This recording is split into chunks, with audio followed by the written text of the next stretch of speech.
Good morning from the Outer Rim, everybody. It's your boy, and Hall. I've got my Carillion chai tea here, and in front of us, we have the Journey Guide, and we're going to be ranking the top 20 characters in the Journey Guide in Star Wars Galaxy of Heroes. These are the characters that are most important in the game. If you're new here, do prioritize the farms accordingly. Here we go, everyone. We're going to be throwing out Galactic Legend Kylo Ren, Galactic Legend Rey, and Ki-Adi-Mundi here because in January 2020 right now, they are not currently in the game or not playable. Ki-Adi-Mundi may be in the game, but he's not playable to anybody right yet. And Hall, no ship content here as well. We're just looking at the top 20 characters in the Journey Guide. So where will your favorite rank among the list here? Let's find out, Hall. Let's hit it, baby.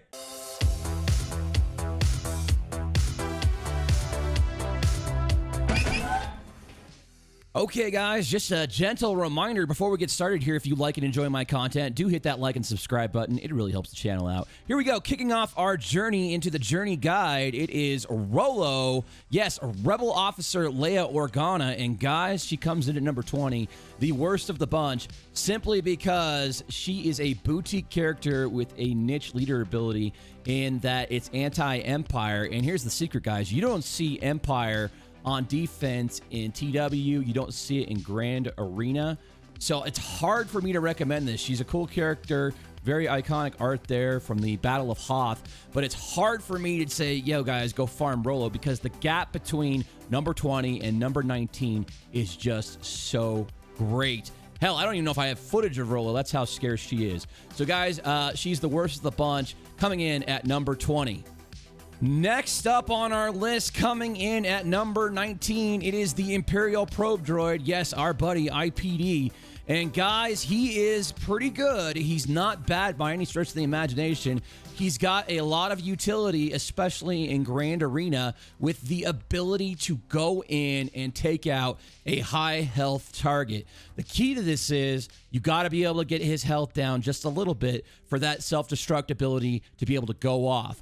But very good utility in cleaning up a nest. Works well in Empire teams. Works well with Droid teams. Very, very good stuff. We've got Expose on Basic. And then Target Lock as well. So you can put around an IG-88. T3. Have a little Target Lock ability. And a pivotal piece of the Nuke team. So Imperial Probe Droid coming in at number 19. Next up, coming in at number 18 is the Grand Master himself. Yes, a little battle meditation, baby. And this guy used to be the belle of the ball way back when, but he's since fallen a little off. Not bad by any stretch of the imagination. A pivotal piece in both Jedi comps and Galactic Republic comps. But here's the thing. He's a bit squishy. That's always been the knock on the Grand Master here. But some awesome abilities here. Battle Meditation, one of the coolest moves in the game. And the AoE splash there, stealing buffs. And turn meter reduction in this middle ability right here. Very good kit. Very strong kit. Just a little squishy. And with the damage we're seeing in 2020, that is the main concern around the Grand Master here. Coming in at number 18. Next up in our Journey Guide is number 17, Grand Admiral Thrawn. Yes, this was the ultimate plug-and-play character for so long, and what we've seen, the same thing that happened to Yoda here, is the same thing that goes on with Thrawn. He doesn't have the time to stand up in a fight anymore because the damage has gotten so intense in this game. We call it power creep, guys. And what I will say here is Fracture is the shining star here. You can put him in any team, be able to lock down a character. And then the turn meter swapping, again, another key ability here with the Grand Admiral's kit. But the problem here is being able to live. And while he can heal and while he can fracture, he can't take a lot of attacks from AoEs. The counterattacking used to be really good and strong, but now it's just seen time pass it by. So the Blue Man here coming in at number 17 on the list. Probably a close wash with the GMY. Both are very good characters, but just a little squishy in 2020. All right, Hall, coming in at number 16 here, it is Emperor Palpatine. Yes, it is this badass Sith Lord right here. And what I'll say here, guys, is we have the same issues that we saw with Grandmaster Yoda with the flimsy kit in 2020. But AoE stun and shock are absolutely amazing abilities here. Shock going to prevent those taunts coming online from like a big Zalbar. And we have the heal ability here. You don't really see it too often, but it does work with an IPD to take a little bit of health from that IPD and send him in to detonate on somebody. But the best thing that is going on with this kit right here is the leadership ability, proccing that turn meter train. We don't see it a whole lot anymore. Proccing big turn meter spikes with all those debuffs with Vader and with a TIE Fighter pilot. A Grand Moff Tarkin, a staple in Grand Arena offense, being able to go against those old Republic teams with Mission, Zalbar, and Karth Canderous. Just turns them inside out. Absolutely extraordinary stuff here.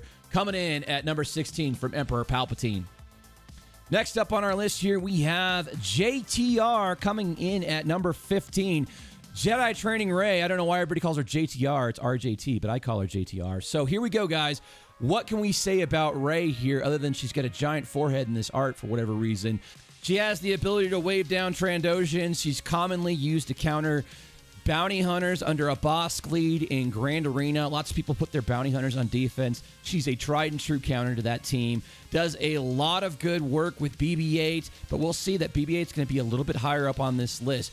JTR, while good at relic level, is suffering from the same thing a lot of these characters, is just a dated kit.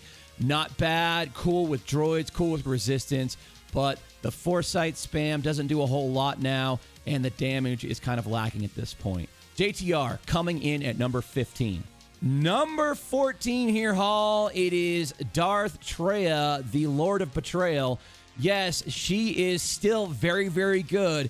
A raid reward for the Sith Triumvirate raid, and man, can she do some good work here. So she has Isolate, classic ability, much like Fracture, being able to isolate a character, take them out of the fight. Commonly used as a Night Sister counter, commonly used as a bug counter. Lots of utility in 2020, still very much. What I'll say here is it's all about her survivability with Sith, being able to auto-cleanse stuns, that sort of thing. She's a great character. Do prioritize being in a good guild so you can get her online real quick. It is Darth Trai coming in at number 14. Okay, Hall, it is our favorite astromech. Yes, R2-D2 coming in at number 13. And what we gotta love about R2 is, well, a lot of these abilities have since passed by, but the basic with stun on basic, always great. Being able to smoke screen, put the action over to your tanks, and then burning, always a good ability. We're not really seeing the whole dodge meta anymore. That used to be a key ability to destroy what was a Darth Maul meta a long time ago. But what you're not seeing here is combat analysis and number crunch. Both Zetas absolutely fantastic in this game, especially at higher levels. And why is R2 so good? Because it's synergy across all factions. He has most all light side factions under his belt, can help them with different stat bumps with number crunch, combat analysis, providing the cleanse whenever they crit. Very good kit, a little bit dated, but not bad. R2-D2 coming in at number 13. Next up, we've got our favorite smuggler in Han Solo. Yes, the original OG raid reward character, Han Solo. Look at him shrugging it off there. Big killer damage here, Hall. This ability right here, Deadeye, absolutely brutal with the stuns.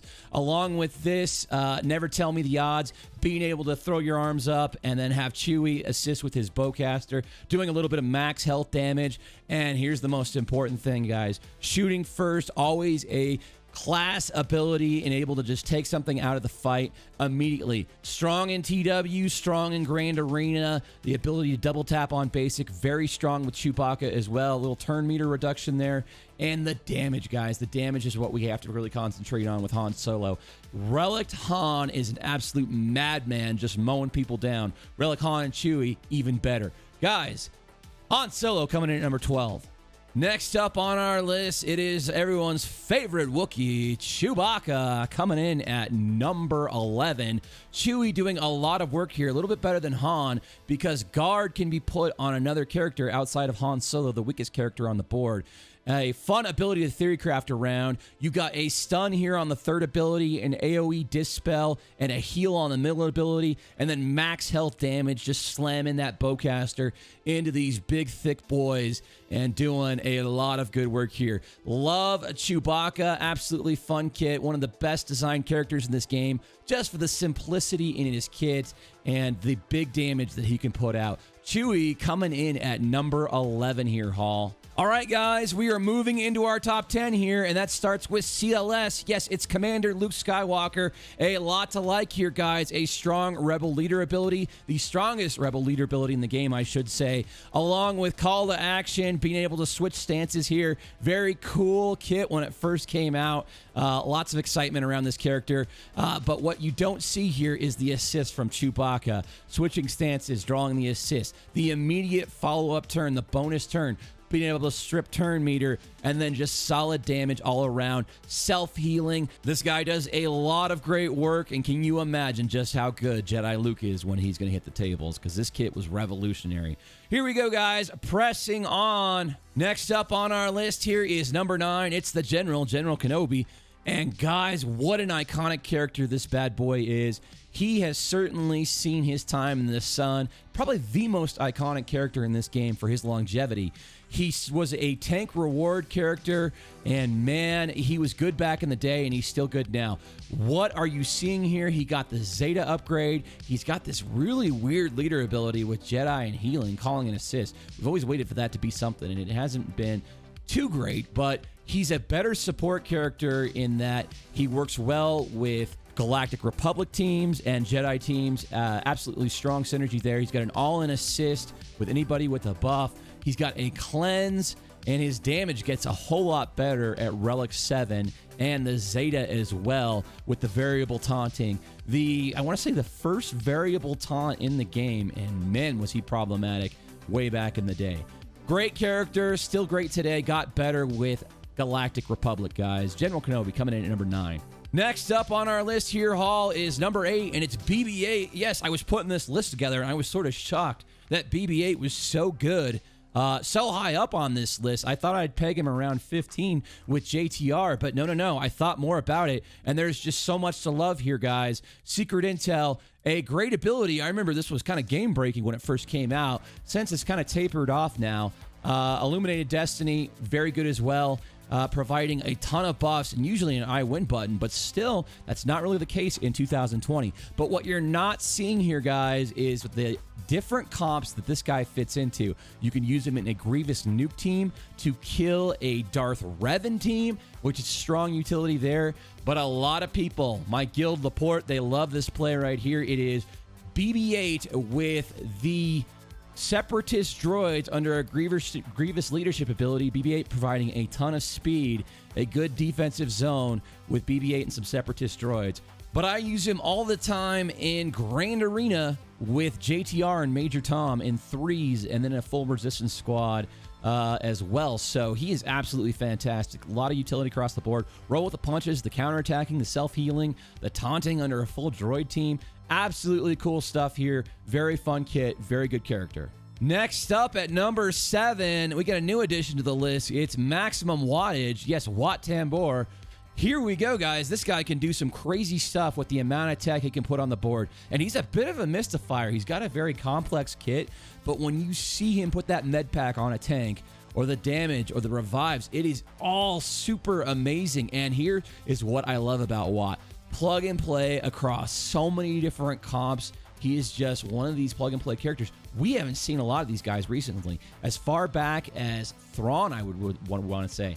So Watt doing amazing stuff here. Works great in droid teams, Separatist teams, but just plug and play across the board. And man, I put the attack mod on a Tusken Raider, and that Tusken Raider crit for like 185,000. So very cool stuff. Watt Tambor doing amazing work here, Hall. Next up on our list here, Hall, is the original Meta Buster himself. It is Jedi Knight Revan. This guy's seen his day. A bit harder to rate this guy without his comrade, Jolee Bindu, because Jolee makes any Jedi Knight Revan team 100 times better. But Revan, with the ability to mark, move around, taunt, swap turn meter, heal, he's got a great kit, big damage, being able to move synchronized attacks around the battlefield, calling targeted assists, always super impressive. And then that character gaining the ability to move it back to Revan. Absolutely extraordinary stuff here. A little bit dated in the kit, but he is still an amazing character, and number 6 on our list, Jedi Knight Revan. All right, guys, coming in at number 5, it is Darth Revan. Yes, Darth Revan, this guy, the Scourge of the Old Republic. Absolutely amazing stuff with the fear and the huge damage. The huge damage, man. This guy can do amazing stuff. Needs a full Sith Empire complement to really make the difference here, but I was a little surprised. Darth Revan coming in at number 5. You guys will have to let me know if you agree with him being this low on the list. It gets really dicey, really controversial here. Needs that full Empire complement, Sith Empire complement to really do good work, but very amazing damage and a fun character. And look at that art. You gotta love that. Here we go, guys. Darth Revan coming in at number 5. Next up on our list here is number 4, Padme Amidala. Yes, it's Leia's mom, and man, she can do some amazing stuff here at Relic 7 with a proper complement of Galactic Republic, usually Jedi and 501st there. The ability to flip all those debuffs into bonus protection, then cash it in for courage, proccing insane damage. What I think is a guaranteed stun here on the roundhouse. And man, she really makes a difference. A fun character, one of the funnest characters in the game, I would say. Love saving her for offense. She is an arena meta for sure. Maybe not the top tier team, but very capable of beating top tier teams.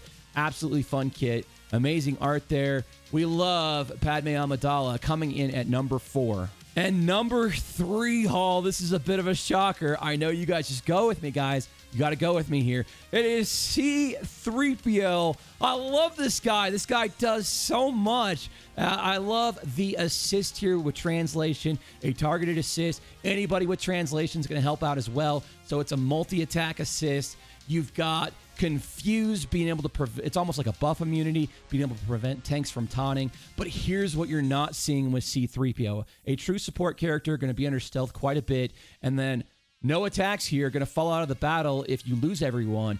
But here's what's great about him. He makes every faction he is in better. Resistance, Rebels, Galactic Republic. He is great in all 3 of those. And here's the sleeper, guys. Ewoks with exposes.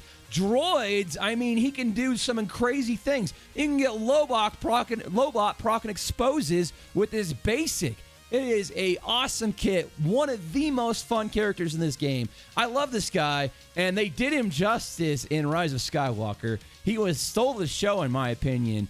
Anthony Daniels, you're a stud, man. This is amazing stuff. C-3PO, the shocker, coming in at number 3. Number 2 here, Hall. It is, we got 2 big boys left. Who's it going to be? It is the Sky Guy, General Skywalker, coming in at number 2. While this guy is insane, absolutely insane with the damage, the chain attacks, taking the knee when he needs to sit down. But what you're not seeing here, guys, and why he is not number 1 is he needs a full 501st team to really make the difference. And yeah, when you have that full 501st team, he's insane. He's absolutely amazing. Those are expensive characters to get, and he is a very hard character to get. And why I don't consider him the top character in this game is he does not have the ability to solo anything, just a 3v1, a 1v5, however you slice it. He doesn't have that ability, and he needs his full complement of a team to really do the job. When he has that full complement, arguably he is the number 1 team in the game right here, right now, in January of 2020. But no, Hall. Number 1 is this bad mother right here. This guy is absolutely insane at Relic 7. He is the toughest character to get through. And what I love about this guy, not only is he the backbone of any Sith Empire comp, with that ability to just suck him dry right here, pulling all that life off. He's a great defensive play in Grand Arena, a meta character in the current meta, probably the top meta character, but the ability to solo. a 1v5, a 1v3. This guy is an absolute house. Dispel, big damage, absolute madman. Love me Darth Malik. All right, everyone, there's the list, the top 20 Journey characters from January 2020. Let me know down below if you agree with my list or if you have any changes or recommendations. I hope you have a great day. Good day from the Outer Rim, everybody.